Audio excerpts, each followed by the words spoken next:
निश्चितपणे कालचा निर्णय अतिशय दुर्दैविक होता आणि संविधानाच्या कुठल्याही शर्ती अटींना किंवा संविधानाच्या कायद्याला धरून नव्हता तो. आम्हाला पण हा निर्णय येईल असं अपेक्षित होतं, कारण ज्या पद्धतीने शिवसेनेवरती अन्याय झाला त्याच पद्धतीने राष्ट्रवादी काँग्रेस पक्षावरती अन्याय होईल, माननीय शरद पवार साहेबांचा पक्ष अजित पवारांना देण्यात येईल हे असा आम्हाला अगोदरपासून विश्वास होता की मोदीजी किंवा इलेक्शन कमिशन दबावाच्या खाली, ह्या सरकारच्या दबावाखाली निश्चितपणे असं वागेल. त्यामुळे आम्हाला निर्णय फार सरप्रायझिंग नव्हता, तो अपेक्षित निर्णय होता, तसं होणारच. काल सुप्रिया सुळे यांनी सांगितलं. बघा, एक गोष्ट तुम्हाला समजून घ्यावं लागेल की ज्या पद्धतीने देशभरामध्ये नरेंद्र मोदीजी वातावरण करतायत की कुछ भी हो जाए इस बार 400 पार, म्हणजे जर त्यांना एवढा आत्मविश्वास त्यांच्यामध्ये निर्माण झालेला आहे, भारतीय जनता पक्षाच्या कार्यावरती त्यांना इतका विश्वास आहे, तो दुसऱ्यांचे घरं फोडायचे आणि पक्ष चोरायचे ह्या वृत्तीकडे त्यांनी यायला नाही पाहिजे त्यांनी. परंतु इतक्या भीतीच्या वातावरणामध्ये पक्ष फोडतायत, आमदार फोडतायत, काही पक्षांमध्ये नेते चोरतायत, अशा पद्धतीने जर वागणूक असेल तर याच्यामध्ये स्पष्ट एक गोष्ट लक्षात येते की भारतीय जनता पक्षाच्या पायाखालची वाळू निघून गेलेली आहे. त्यांना मनामध्ये दहशत निर्माण झालेली की आपण ह्या येणाऱ्या काळामध्ये कदाचित लोकसभेला 200चा आकडाही पार करू शकणार नाहीत आणि त्यामुळे कुठेतरी मतांचं पोलरायझेशन किंवा मतांचं आकडा जो पार करायचा असतो त्याच्यामध्ये आपल्याला सीटमध्ये जर वृद्धी करायची असेल तर निश्चितपणे पवारसाहेबांची लोकप्रियता आणि आदरणीय उद्धव ठाकरे यांची लोकप्रियता महाराष्ट्रामध्ये जास्त आहे, तर ती कुठेतरी अडवायची. यांच्या दोघांचे पक्ष फोडल्याशिवाय पर्याय नाही.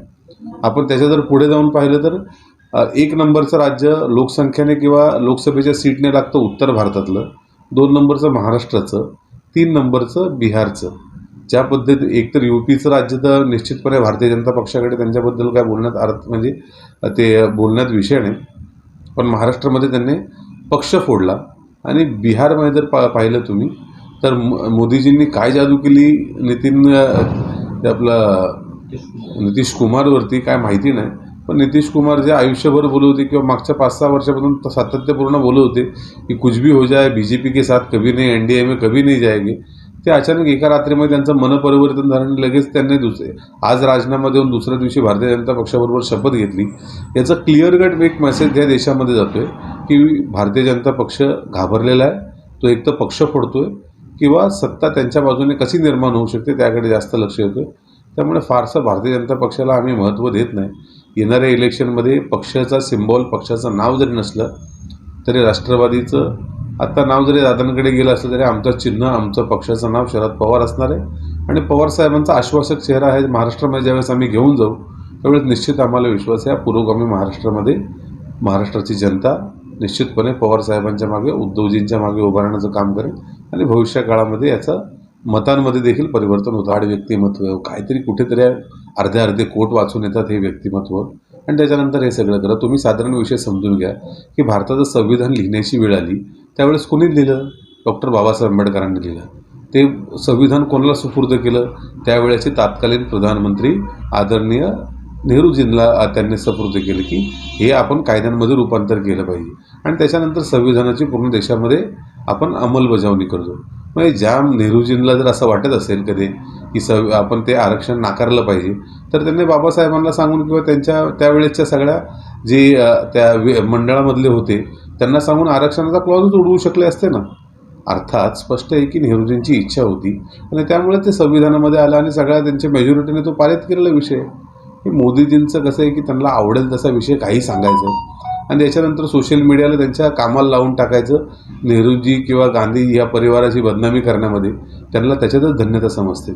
दुर्दैव असं की ह्या देशाच्या प्रधानमंत्र्याला राज्यसभेमध्ये, ज्याला अप्पर हाऊस ऑफ पार्लमेंट बोलतो आपण, तिथे उभा राहिल्याच्यानंतर जुन्या गोष्टी काढण्यापेक्षा आणि काँग्रेसविषयी 1-1 तास भाषण करण्यापेक्षा भविष्य काळात भारताची दिशा काय असेल याच्यावरती बोलणं जास्त अपेक्षित होतं. म्हणजे आमच्यासारख्या तरुणांना आज वाटत होतं की कदाचित मोदीजी सांगतील की 2047चं माझं विजन असं आहे, 100 वर्ष ज्यावेळेस स्वतंत्रतेला पूर्ण होतील त्यावेळेस युवकांमध्ये आपण जास्तीत जास्त बिझनेस इंडस्ट्री कुठली आणणार, मग ती तुमची मार्केटिंगची एजन्सीज असतील, तुमच्या मॅन्युफॅक्चरिंग युनिट्स असतील, तुमचे रोड्स असतील, काय असतील, मग त्या पद्धतीने तुम्ही अभ्यासक्रम तुमचा डिझाईन केला पाहिजे.